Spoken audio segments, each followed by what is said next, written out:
Hello students, कैसे हैं आप लोग? Hope you all are fit and fine. Students, last time कहां तक छोड़ा था हम लोगों ने? लाइफ प्रोसेसेस जो 10th स्टैंडर्ड का चैप्टर पढ़ रहे थे उसमें न्यूट्रिशन लाइफ प्रोसेस स्टार्ट कर लिया था। अमीबा पैरामीशियम में कंप्लीट कर लिया था।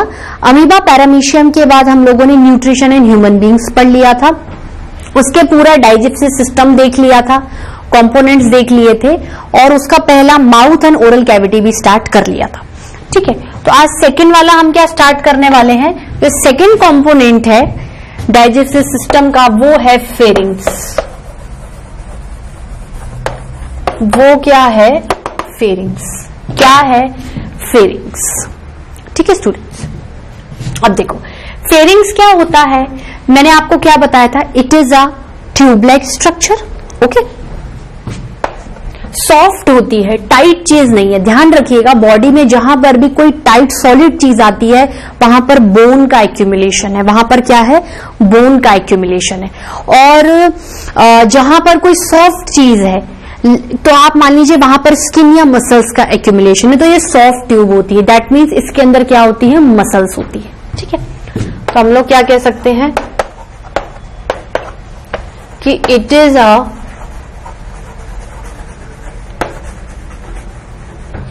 muscular tube act as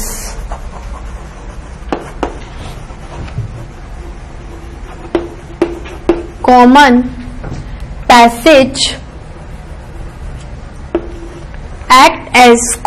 passage for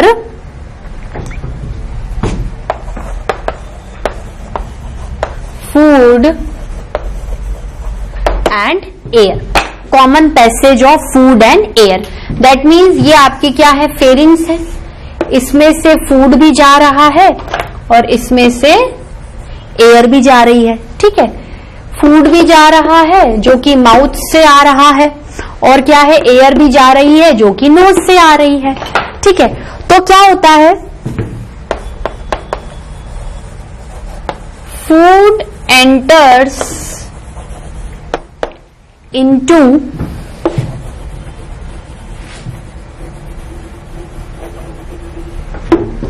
esophagus। ठीक है, और एयर एंटर्स into ट्रेकिया। ये रेस्पिरेटरी सिस्टम का पार्ट है। ठीक है, ईसोफेगस को फूड पाइप भी कहते हैं क्योंकि फूड इसमें आ जाता है फिर और आगे क्या हो जाता है? पास हो जाता है। एयर को इनहेल कर रहे हो, उसका मूवमेंट कर रहे हो, विंड। ठीक है, तो हम लोग क्या करेंगे? ट्रेकिया क्या हो जाती है? विंड पाइप, जो एयर को पैसेज देगी और आगे जाने में क्या करेगी? मदद करेगी। आगे जाने में क्या करेगी? मदद करेगी। ठीक है स्टूडेंट्स, अब देखो ग्लैंड से रिलेटेड या एंजाइम से रिलेटेड बात करें तो स्टेप क्या आएगा? देखो ये तो ये हो गया, इसके अंदर का इन्वॉल्वमेंट है ये तो। ठीक है, इधर आ जाओ।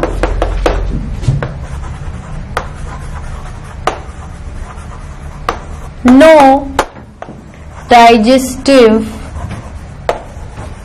Glands are present. ठीक है, here in pharynx, here in pharynx. ठीक है, so no digestion takes place. ठीक है,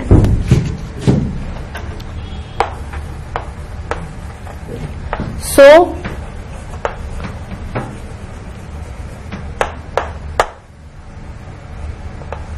नो, इसको मैं वापस लिख देती हूं स्टूडेंट्स, ये थोड़ा सा हचपच हो गया है। So no digestion takes place.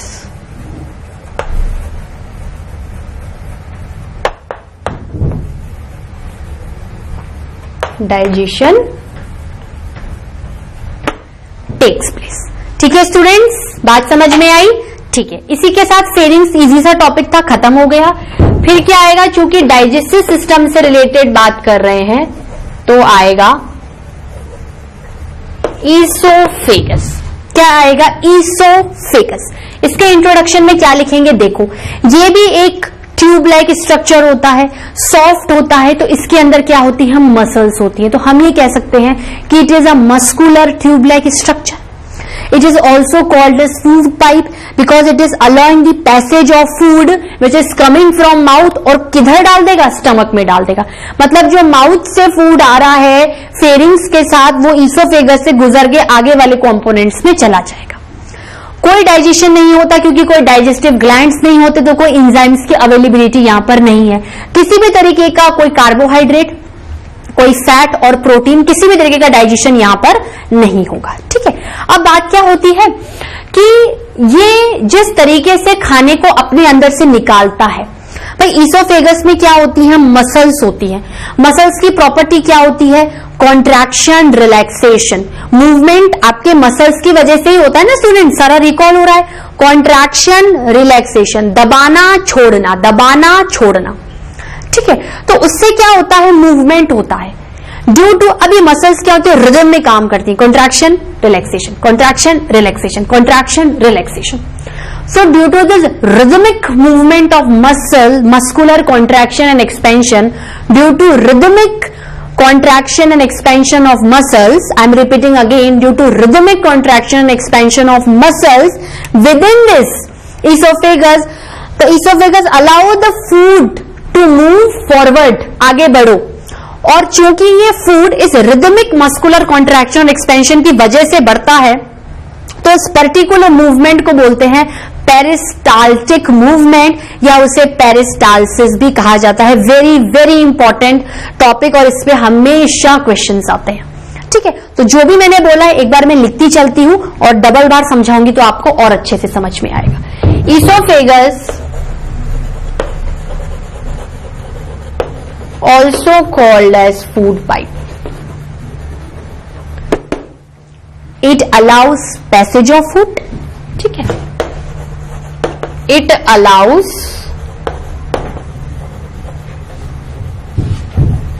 Passage of food. ठीक है, अब क्या होता है, लंबी होती है भाई। फेरिंग्स तो क्या है, एक छोटी सी ब्रॉड टाइप ट्यूब है। ये क्या होती है, अच्छी खासी लंबी पतली होती है। तो it is a long muscular tube, ठीक है। It allows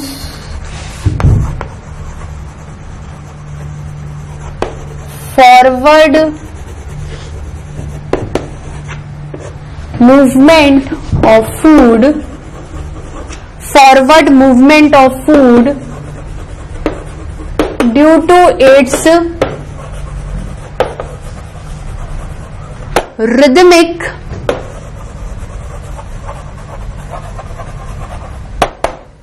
contraction and expansion of muscles। ठीक है, अब हम क्या लिखेंगे, इधर से इधर आ गए। This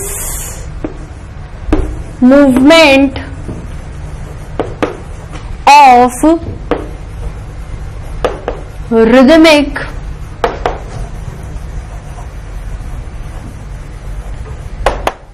contraction and relaxation of muscles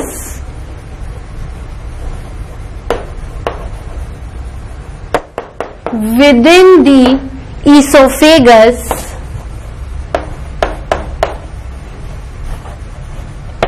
ठीक है, called as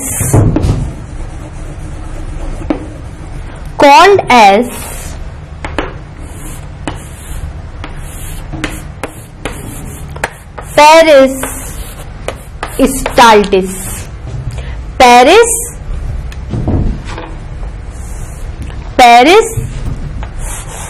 पेरिस्टाल्टिस, ठीक है। और peristaltic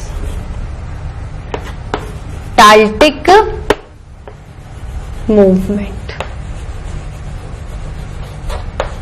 peristaltic movement. That means अगर एक छोटा सा डायग्राम बताऊं तो ये एक लॉन्ग ईसोफेगस ट्यूब होती है, इसकी क्या है, मसल्स है, ये क्या है, मसल्स की वॉल है।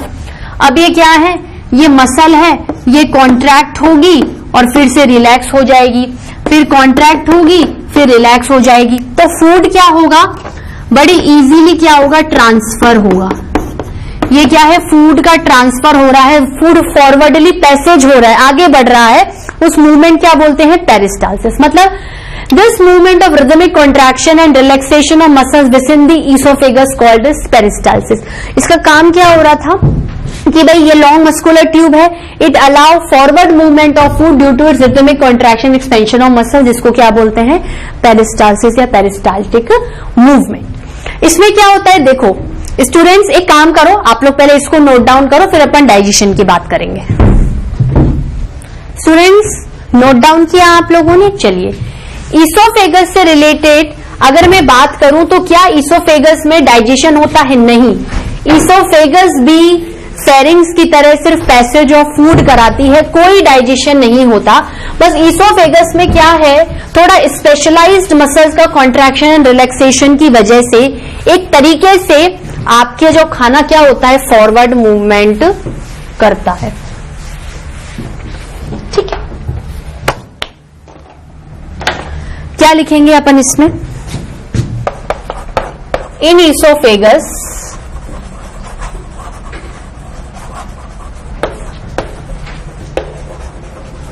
no digestive glands are present. No digestive glands are present, so no digestion occurs as there is no availability of enzymes, as there is no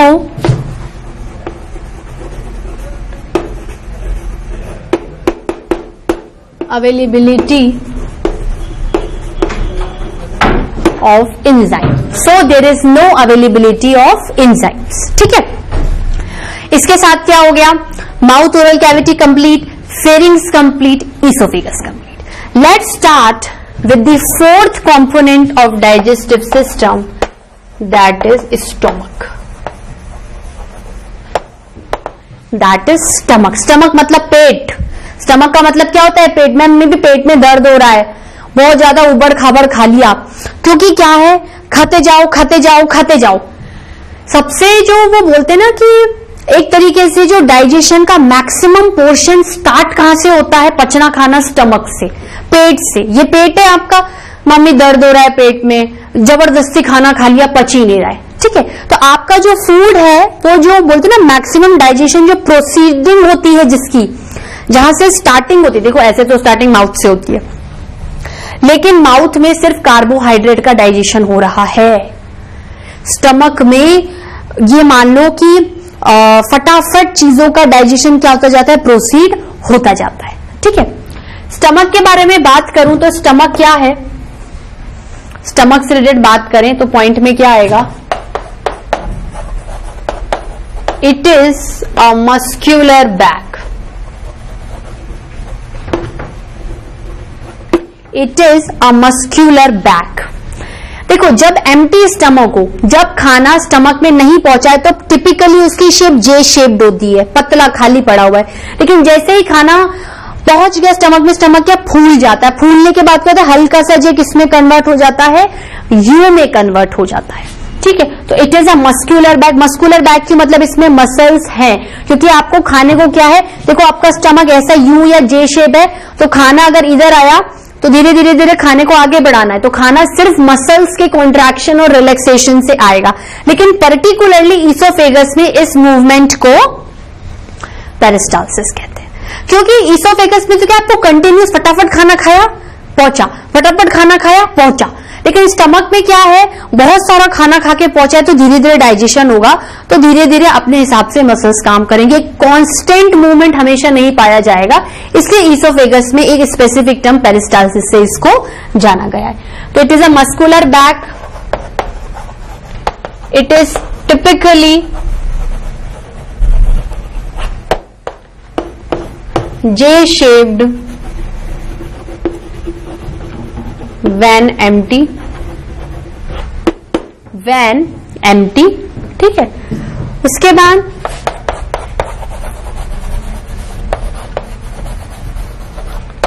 when filled with food, when filled with food, it becomes U-shaped, it becomes U-shaped, ठीक है। Muscular bag है तो वही soft lining होगी, जहां पर muscle skin की availability होती है वो एरिया हमारी बॉडी का सॉफ्ट कैटेगरी में आ जाता है, ठीक है। अब देखो मसल्स में क्या है, मसल्स आपके स्टमक में फूड को क्या कर रही हैं, मिक्सिंग करने में हेल्प कर रही हैं। मिक्सिंग तो करेंगी ही करेंगी, लेकिन मिक्स कर करके फूड को डाइजेस्ट कर करके उसे आगे भेजेगी। स्टमक से फूड किसमें जाएगा, पहले स्मॉल इंटेस्टाइन के पहले पार्ट डियोडिनम में। किसमें जाएगा, स्मॉल इंटेस्टाइन के पहले पार्ट डियोडिनम में। देखो ये एक मस्कुलर बैग है, ऐसे बैग की तरह है, ठीक है। अगर ये एम्प्टी है तो ये टिपिकली जे लग रहा है, जब इसमें फूड आ गया, ये फिल्ड हो गया है तो यू हो जाता है, ऐसा रिसर्चेस ने देखा गया है, ठीक है। तो इसको थोड़ा सा ही काम करो, आप हल्का सा ब्रॉड बनाओ, ठीक है। यहां आपका ईसोफेगस आके खत्म हुआ, ठीक है, ईसोफेगस यू टर्न हो गया, ठीक है। ईसोफेगस क्या हो गया, ऐसे हो गया। फिर ये सी डियोडिनम बन जाएगा, तो ये क्या है, आपका स्टमक है। तो फूड का डाइजेस्ट होना है, यहां पर डाइजेस्ट होना है, तो इसकी वॉल्स में क्या है, मसल्स हैं। मस्कुलर बैग है ना, ये मान लो मसल की लेयर है। अब देखो मैं कह रही हूं कि स्टमक भी अपने आप को ग्लैंड की तरह शो करता है, स्टमक भी अपने आप को ग्लैंड की तरह शो करता है। स्टमक एक लैटिन टर्म से अराइव हुआ है जिसको बोलते हैं गैस्टर। स्टमक देखो यहां तक, ये यहां पर खत्म हुआ, स्टमक का पॉइंट एरिया, फिर यहां चल रहा है। Stomach derives from word gaster,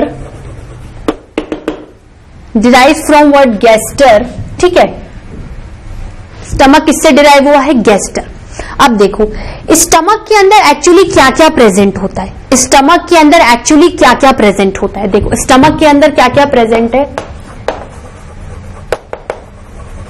having HCl, hydrochloric acid, hydrochloric acid, ठीक है। देखो ये आपकी भले मसल्स की लाइन होती है, लेकिन मसल्स की लाइन के साथ साथ स्टमक में म्यूकस की लाइनिंग भी होती है। स्टमक में क्या प्रेजेंट रहता है, म्यूकस प्रेजेंट रहता है। म्यूकस का मतलब क्या होता है, म्यूकस मतलब ऐसे स्टिकी, गीला, लुब्रिकेटिंग मटेरियल, ठीक है। म्यूकस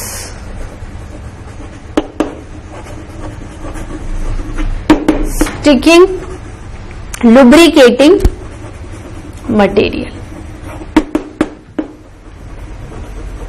म्यूकस मतलब मॉइस्ट, गीलापन। और देखो अब इसमें क्या है, जो ग्लैंड्स होते हैं उन्हें गैस्ट्रिक ग्लैंड्स बोलते हैं। तो गैस्ट्रिक ग्लैंड्स कौन सा एंजाइम बनाएंगे, गैस्ट्रिक ग्लैंड्स मैन्युफैक्चर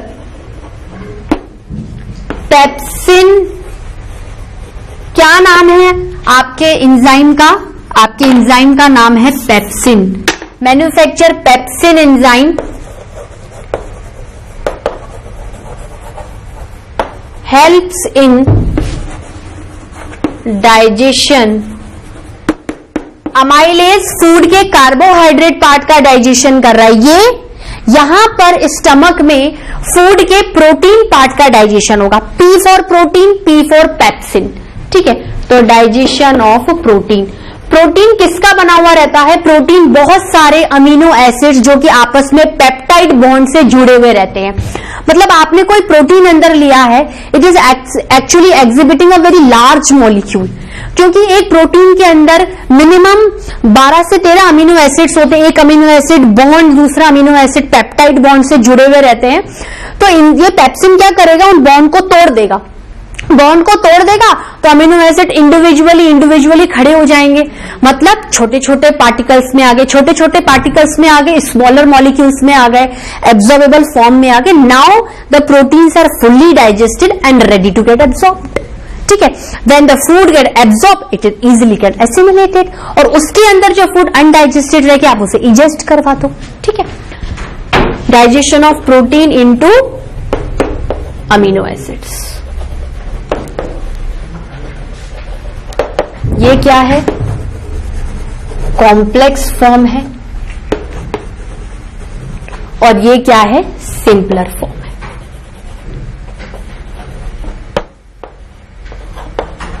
ठीक है, अब आप मेरे को बात बताओ, HCl और म्यूकस का क्या मतलब है। देखो, HCl का मतलब होता है हाइड्रोक्लोरिक एसिड, एसिड है। एसिड का मतलब क्या है कि pH 7 से नीचे है, pH 7 से नीचे है। आपके स्टमक के जो इन्वायरमेंट को वो क्या बना रहा है, एसिडिक बना रहा है। देखो, इसमें क्या है, आपके पास HCl है, और HCl के साथ आपके पास पेप्सिन भी है। तो फूड आया, फूड क्या हुआ, मस्कुलर मसल्स की वजह से उसमें मूवमेंट हुआ, मिक्सिंग हो गई। भाई फूड क्या आया, जैसे जैसे फूड आएगा वॉल से भिड़ेगा ना, तो मसल्स की वजह से क्या होगा, मूवमेंट होगा, मिक्सिंग ऑफ फूड होगी inside the stomach due to the muscular movements of the stomach. अब मसल्स की मूवमेंट से मूवमेंट हुआ, तो मूवमेंट से क्या होगा, आपका फूड किससे मिक्स होगा, स्टमक में जो अवेलेबल है, जैसे HCl से मिक्स हो जाएगा, पेप्सिन से मिक्स हो जाएगा। अब पेप्सिन क्या कर रहा है, प्रोटीन का डाइजेशन कर रहा है, लेकिन पेप्सिन तभी प्रोटीन का डाइजेशन करेगा जब HCl की अवेलेबिलिटी होगी। क्या प्रॉब्लम है कि देखो, हर एंजाइम एक पर्टिकुलर pH, एक पर्टिकुलर इन्वायरमेंट, क्योंकि वो केमिकल्स हैं, तो अगर ये काम कर रहे हैं किसी पर्टिकुलर लोकेशन पे बैठकर, तो इनको कुछ फेवरेबल कंडीशंस भी चाहिए। पेप्सिन प्रोटीन को पचाने के लिए एक ऐसा एंजाइम है जो एसिडिक कंडीशन में काम करता है, 7 से कम pH पे काम करता है।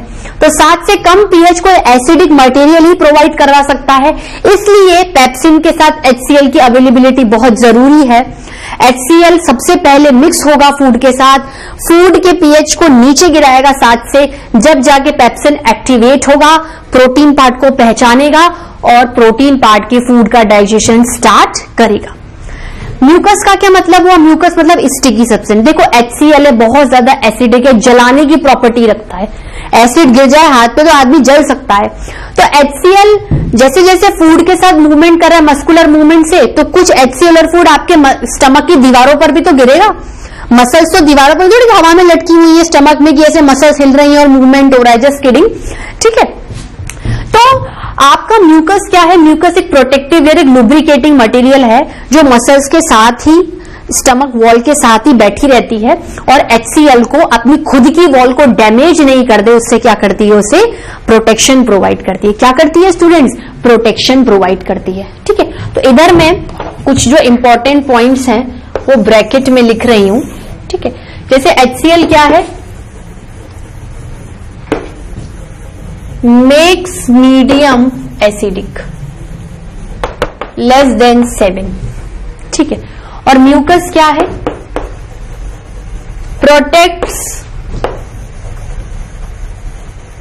Stomach from acidity of HCl, from acidity या acidic action of HCl। Mucus की लेयर रहेगी तो स्टमक की वॉल HCl से डैमेज नहीं हो पाएगी। इसको कैसे लिखेंगे, ये सारों को लिखने के बाद एक ब्रैकेट में लिखेंगे, food inside the stomach, food inside the stomach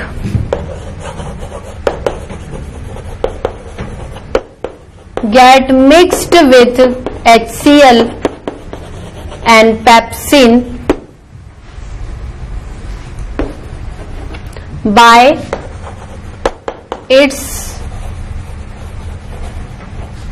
muscular movements, by its muscular movement, HCl make environment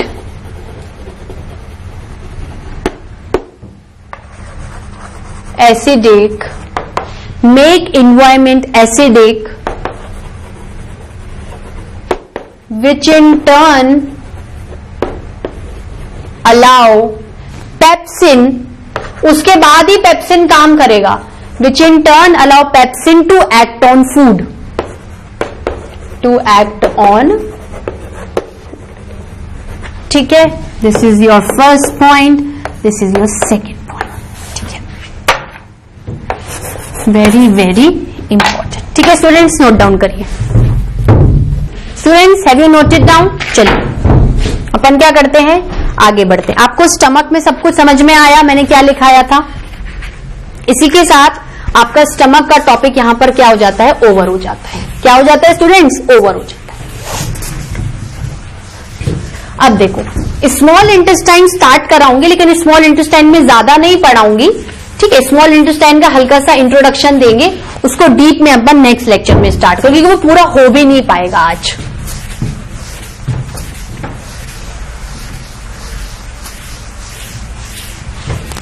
ठीक है students, mouth, pharynx, oesophagus, stomach, fifth is small intestine.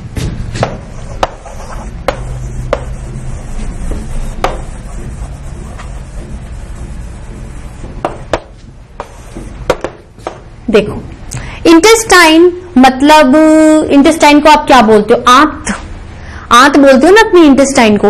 Intestine two parts में डिवाइडेड होती है, small और large. Actually small होती large है, लेकिन उसका अपीयरेंस आपको स्मॉल दिखता है, जैसे एकदम कॉइल्ड फॉर्म में छोटा सा दबा हुआ नजर आ रहा है।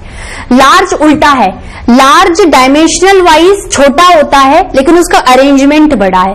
मतलब स्मॉल डायमेंशनली बड़ा है, लेकिन उसका अरेंजमेंट क्या है, स्मॉल है।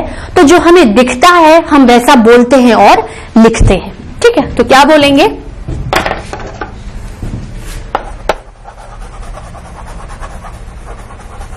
नहीं, सबसे पहले आप ये पॉइंट लिखिए कि ये इंटेस्टाइन का पहला पार्ट है। इंटेस्टाइन का पहला पार्ट कौन सा है? Small intestine. It is the initial और फर्स्ट पार्ट ऑफ इंटेस्टाइन, ठीक है students.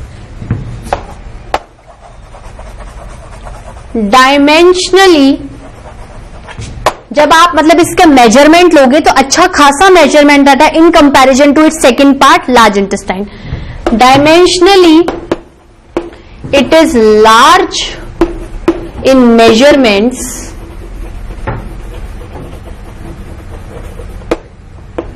large in measurements, but its arrangement and digestive system, but its arrangement in digestive system is appearing, दिखेगा, is appearing small। तो क्या कहेंगे? So called small intestine. ये actually answer है, logic है इसका, बहुत इंपॉर्टेंट है स्टूडेंट्स। कल को एग्जामिनर आपसे वाइवा में पूछेगा तो उसको जवाब देने लायक आप रहोगे, उसको लगेगा कि नहीं बच्चा अच्छे से पढ़ के आया है, you will definitely get good marks in your practicals, ठीक है। एक लास्ट पॉइंट और लिखेंगे इसमें, स्मॉल इंटेस्टाइन के कितने पार्ट होते हैं? भाई स्मॉल इंटेस्टाइन देखा जाए तो किस लिए बना हुआ है? स्मॉल इंटेस्टाइन भी वही डाइजेशन के लिए, लेकिन मुंह में सिर्फ डाइजेशन हो रहा है, इंजेशन हो रहा है। आपका फेरिंग्स, इसोफेगस पास आउट कर रहा है, स्टमक में भी सिर्फ डाइजेशन ही हो रहा है, लेकिन स्मॉल इंटेस्टाइन एक ऐसी चीज है जिसमें डाइजेशन के साथ एब्जॉर्प्शन भी हो रहा है। तो hair digestion and absorption both occurring। ठीक है स्टूडेंट्स, आज के लेक्चर में इतना ही, इतना इंट्रोडक्शन बहुत है, इससे ज्यादा नहीं पढ़ेंगे। तो आज हमने अभी तक हम लोगों ने लाइफ प्रोसेसेस न्यूट्रिशन में ह्यूमन अमीबा का कर लिया, पैरामीशियम, ह्यूमन बींग्स में भी ये सारे पार्ट्स कंप्लीट कर लिए हैं, और लास्ट में हमने स्मॉल इंटेस्टाइन स्टार्ट कर लिया था।